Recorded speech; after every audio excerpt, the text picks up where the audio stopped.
Welcome to People Places Planet Pod, the official podcast of the Environmental Law Institute, a nonprofit, nonpartisan organization working to ensure a healthy environment, prosperous economies, and vibrant communities founded on the rule of law.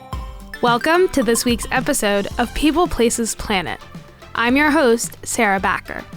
Mud Lake, written and illustrated by past National Wetlands Award winner Sam Lovell, is a collection of short adventure stories about children living in Haslett, Michigan during the 1960s and 70s, when kids were allowed to freely explore the natural world without adult supervision. The book is an engaging testament to the beauty and importance of nature, making it a perfect read in time for Earth Day. Weaving storytelling and technical research about ecosystems and climate, Mud Lake manages to be both fun and educational for all ages. Joining me today is author Sam Lovell to discuss his book. But first, here's an excerpt from Mud Lake, read to you by Sam. I don't know if you need any kind of introduction for this, but it is a real brief episode of one of the kids in the Mud Lake neighborhood that enjoyed an afternoon catching a box turtle. Okay, so here we go. Mark's affinity for turtle catching ranked high on his free time agenda, so he was frequently found patrolling the banks of First Creek in the company of his pals or on his own. Since most turtles seem to linger on the other side of the wire fence running along the road's east side, someone remodeled the fence mesh with an opening large enough for crawling through. With elderberries and other wetland shrubs providing camouflage, passage through the opening could happen unnoticed by passing motorists, which was pretty rare. Nevertheless, almost every fence post displayed a no trespassing sign, and no one wanted to debate why those signs did not apply to kids under 12. On the west side of the fence is where Mark spotted the most unusual turtle yet seen in the creek. Of course, sunbathing on the opposite bank. The wire fence that passed through the creek made a convenient way to cross without waiting, but due to its flimsy structure and rusty barbed wire, it took some skill to avoid falling or getting scraped by the wire. Mark proved his daring to the gang in the past by clambering across the creek while clinging to the fence, so another trip on the wire seemed like the best way to approach the turtle. At about midway, the mesh begins pulling away from the posts, turning it from vertical to near horizontal position with him on the underside.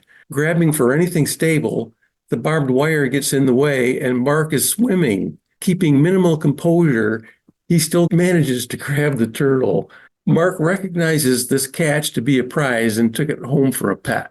He was excited to learn its identity from his mother as a box turtle, rare in this area. However, he was taken back by her displeasure about him being scratched up and covered with mud from head to toe. Worse yet, she didn't want him to keep the turtle.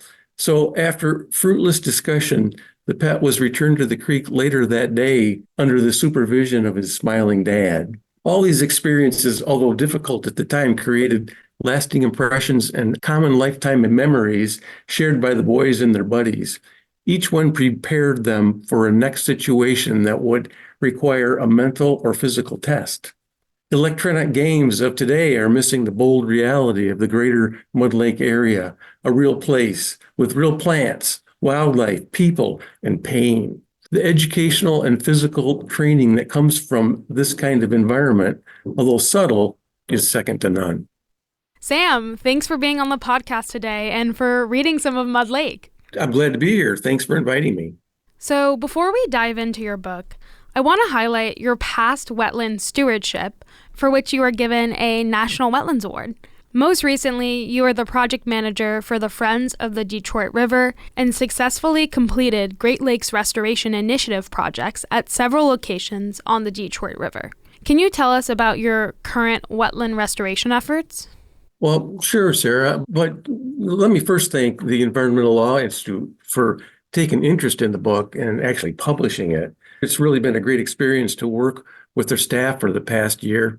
Thanks to my great friends that stuck with the project, providing input and encouragement. First, there was Sue Lovell, my wife and grandmother of 7. She's also a longtime enthusiast of Mud Lake who grew up in the area. And actually, she's the one that came up with the idea to write the book. And Becky Goodman, another Mud Lake area native, served as the downtown director for Lake Orion, Michigan for 5 years before going to the city of Petoskey to direct their downtown for another 19 years. Now she's semi-retired and is helping Harbor Springs with their downtown efforts. Oh, and she's my sister, by the way, basically in charge of my activity when we were kids, when our parents were away. And then Beth Hagenboo, a landscape architect that grew up on the edge of Mud Lake Marsh. I got to know her later professionally and admired her work involving sustainable landscapes, local food systems, and urban design. And then Mark Nymphy is a retired mechanical electrical engineer that also lived on the edge of Mud Lake's surrounding swamp. Besides being the smartest and most athletic kid when we were in high school, he went to work with GM and then later with Ford Motor Company as director of product planning. Chris Early, a state champion wrestler when at Hazlitt High School near Mud Lake, became a lifelong social worker for the state of Michigan. Now retired, he lives in DeWitt, Michigan, still not too far from Mud Lake. And then Terry Sack, another Hazlitt athlete, went on to play college football at Hillsdale before going into pharmaceutical sales and eventually becoming a registered nurse. And then finally, Bridget Booth, our youngest team member, teaches 8th grade science at Hazlitt Middle School right next to Mud Lake. She's past president and board member of the Michigan Alliance for Environmental and Outdoor Education and now leads their climate education action team. So for me, I guess I'm mostly retired these days, but still pretty busy on a volunteer basis. Some of this includes serving on a steering committee with the Southeast Michigan Community Foundation to advance the Great Lakes Way. This is a Greenway and Blue Way initiative starting from the south end of Lake Huron to the southeast corner of Lake Erie, intended to engage the public with all the natural and historical amenities along this watery corridor. I'm also serving on a committee led by the U.S. Fish and Wildlife Service to develop a wetlands conservation blueprint from Saginaw Bay to the western Lake Erie coast. So tell us more about your book. Well, sure. It's actually a little bit about everything, but primarily focuses on the importance of wetlands from both a fish and wildlife standpoint, along with emphasizing the human well-being benefits gained from all of these things and other natural landscapes, along with a few ideas that might not be in the mainstream of most everyone's thinking, like circular energy. Instead of loading the pages with a lot of dry data and facts, the book explains these ideas through storytelling, which is hopefully somewhat entertaining. A little science is weaved in, but in an easy-to-read way that anyone can understand. Based on what I've heard from people so far, my age, that have read it, they immediately tell me a story or a memory of how they engaged with the natural landscape when they were a kid. So I think it has a universal quality to it. Even the title, Mud Lake, resonates with most people. It might be the most common name for small lakes in Michigan. So after several short stories about how kids growing up in the 1960s engaged with Mud Lake and surrounding natural areas, which all take place in Hazlitt, Michigan, it goes into all the craziness that happened during that decade. For instance, a short summary of when John Glenn orbited the moon 3 times and all of the unfortunate assassinations that happened, like with the Kennedys and Martin Luther King, the hippies and some of their music. Oh, and a meaningful segment about the Vietnam War and some important advancements that were made to improve the environment, which seemed to happen in the shadow of all this other nonsense. Another short adventure story follows this history chapter that serves as a transition into the idea of circular energy. This is that unexplainable force that makes everything happen, from the earth revolving around the sun to the water cycle and essentially life itself. The book points out how these circles happen without emitting any waste. And because of that, they make great models for sustainability. Of course, this dialogue leads to the carbon cycle, another sustainable circle, at least until we disrupted it by flooding the atmosphere with CO2, which is essentially waste from all our transportation and building heating and cooling systems. At the same time, we began removing carbon storage areas like wetlands, forests, and prairie ecosystems. Again, this is explained in somewhat of a fun way, that makes a case for climate change as a real thing and something that will likely become a huge problem. Stories about the 60s kids continue to show up with messaging about social injustice, how things like amusement parks were thrilling but not sustainable and eventually faded away. And finally, how exploring natural areas as a youngster can build courage and intelligence to better navigate through life experiences, in addition to providing a whole set of other well-being benefits. In the end, the book nails down the reality of climate change. It offers up strategies to mitigate and adapt to it, ways to both survive as a species and ways to preserve the benefits of natural areas without totally losing them. Can you tell us about Mud Lake, the area, and how it has changed over time? The history of Mud Lake by itself is not really very well documented. I'm guessing this is because it's been surrounded by an expansive wetland throughout recorded history, which makes it extremely difficult to get to. It probably just chugged out your basic ecosystem services for most of its existence. I really don't know when the farm was developed on its west side, but sometime after that, in the 1950s, the new subdivisions were built north of the wetland, which exposed the lake and surrounding natural area to expeditions by kids moving into the new houses. Some of these adventures are summarized in the book. The new Hazlitt High School replaced the farm property in 1972, with the lake being a bonus for organized environmental studies. And it was renamed Wildlife Lake at that time. I think it still gets some casual visitation from the neighborhood. Now, the greater Mud Lake area, basically the town of Hazlitt, has a much more socially dramatic history because of nearby Lake Lansing, which is a much larger lake, and its history is described in the book to some extent as well. You mentioned this at the top of the episode, but what inspired you to write Mud Lake? Well, probably several things, but certainly Mud Lake and its surroundings were a special part of my childhood. Just an incredible place to explore and play with friends. It was actually my wife, Sue, who urged me to write the book after I became semi-retired. She and I ice fished there quite a bit when we were younger. I guess after working in wetland restoration for so long and all of a sudden having some extra time, it just seemed like the right thing to do. Well, I'm glad that she encouraged you. So what do you see as the ultimate purpose of the book?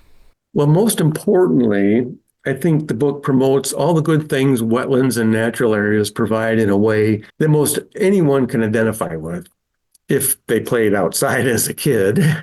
And it potentially could help deter further destruction of these areas and possibly even encourage more restoration and new green infrastructure projects. Secondly, I know there's still some resistance out there to accepting climate change as a real threat. So the book lays out the truth about it in an easy to understand way without being offensive. And who knows, it could potentially impact some opinions. Your book speaks to some of the racial injustices that happened at Mud Lake. Can you tell us more about this? Mud Lake is merely a place where social injustices happened, like most everywhere, right? The book provides a couple of brief accounts about some Asians and African Americans being discouraged from enjoying the benefits of Mud Lake. It then goes into a more intense discussion about the teachings of Dr. Martin Luther King, noting how all life is interrelated and we are all caught in an inescapable network of mutuality tied to a single garment of destiny. Okay, so this gets pretty deep, but the next chapter, without specifically mentioning racial injustice, offers an account of how Mud Lake is situated near Michigan's principal meridian. This was surveyed in 1815, which roughly bisects the lower peninsula and was used as a reference line for all other survey work in the state. It was chosen because it formed one of the main boundary lines that defined the Treaty of Detroit in 1807, surrounding the first large cession of Michigan Territory land by Native Americans to the United States. This land transfer, defined by this imaginary line near Mud Lake, marked the beginning of a significant change. A couple decades later, the U.S. Congress passed the Indian Removal Act, which called for relocating all American Indians to lands west of Mississippi River. Now, there's a social injustice, right? Leaving the Great Lakes region open to further development by European settlers. Of course, this led to the logging area, which lasted for the rest of the century, stripping Michigan of almost all of its forests. Thanks, Sam. You mentioned before that you hope that this book is an eye-opener for people who are not convinced of the dangers posed by human-caused climate change. So the book also includes multiple strategies that are intended to mitigate and adapt to climate change. What are the strategies that you describe in the book? Well, based on all the information presented about climate change, the obvious answer to mitigation is we need to reduce our carbon emissions. Flooding the atmosphere with CO2 for the last 200 years while simultaneously eliminating our carbon sinks like wetlands, forests, and prairies obviously caused a disastrous imbalance in the carbon budget, responsible for our changing climate. So now we just need to get back to what's called net zero emissions. This doesn't mean we have to stop expelling CO2. We just need to get back to where CO2 output can be absorbed by our carbon storage areas. How we do that will require worldwide participation in what the Paris Agreement calls a circular economy involving various sectors, including energy supply, transportation, buildings, and waste. For energy supply, we need to both minimize its use and make the switch to renewable energy sources like sun and wind, and quickly begin the tough process of limiting our use of fossil fuels, which is the main source of greenhouse gas causing all the problems. Eliminating waste in general by recycling is part of the solution, which is easy for everyone to participate in. By eliminating mining for raw materials, it decreases energy usage in the first step in the process of making new stuff. And then it's reestablishment of our lost carbon sinks. This means creating green infrastructure like wetlands, forests, and prairies in appropriate places to start managing CO2 emissions that can't be eliminated. Mechanical extraction of CO2 from the air is also discussed, along with the fragility of ocean ecosystems as we look for ways for more CO2 to be absorbed there. For adaptation, we essentially need to be more mindful about future development, knowing that our coastlines will become more vulnerable to more frequent and intense storms, which have already begun, along with higher water levels. Planning for this needs to happen now. In the end, none of the suggestions are extraordinarily great revelations. They're just what's been discussed by the scientific community for the past decade or so, again, presented with logical, easy to understand, documented facts. Although not specifically mentioned anywhere, the idea of managing global warming is not like managing a simple event. It's about managing a time period that will likely go on for more than a century. To be successful, it will require a cultural change related to our environment and toward social injustice. Well, thanks, Sam, for being on the podcast today and for writing and illustrating an incredible book. I encourage all of our listeners to take the time to read it, whether you want to read adventure stories about nature or understand ecosystems and climate change through really beautiful illustrations. There's something for everyone in Mud Lake. Thank you, Sarah. I'm really glad to be here and looking forward to when the book gets out there. Thank you for tuning in to People, Places, Planet Pod, brought to you by the Environmental Law Institute. We would like to hear from you, so please send us your questions, comments, and ideas to podcast@eli.org. And if you're interested in learning more about our work, attending one of our events, reading our publications, or becoming a member, please visit our website at www.eli.org.